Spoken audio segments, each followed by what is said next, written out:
Young adolescent girls are often described as emotional. And if you've raised a daughter and she's into that 11, 12, 13-year-old age group, then you would agree that her emotions are going up and down and everywhere. You're not sure what she's going to respond to and how she's going to respond. But somehow we're a little bit more prepared because girls have gotten this label of being emotional during their early adolescence. But if you're raising a son who's in early adolescence, maybe 11, 12, 13 years old, you've probably also noticed that he is very emotional. His emotions go up and down. It's hard to understand what's going to upset him and what isn't. He can be very, very sweet and kind one minute and the next minute all upset.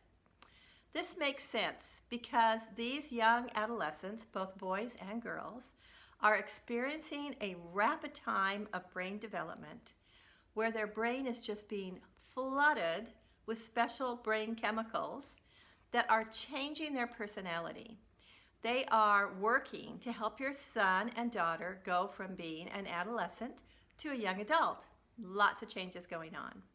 But also at the same time, their bodies are being flooded with reproductive hormones that are maturing their reproductive system and moving them towards sexual maturity. So much going on in their mind and in their body.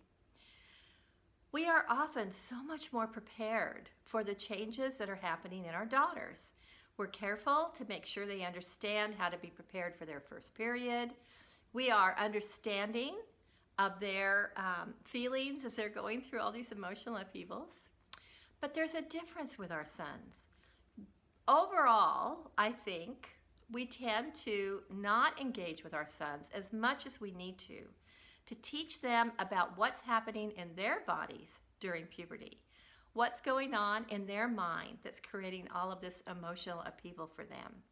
It is so important that we take the time to help them understand that the things that are happening and the things that they're feeling are normal, and that they're going to move through this time, and it's going to be very different in just a few years. So this is one of my big concerns. I really want to encourage parents to get in there and teach their sons. Make sure that you give them the time that they need to understand their own bodies and their own feelings and to be prepared for whatever is coming next. I'm Dr. M with Anatomy for Kids.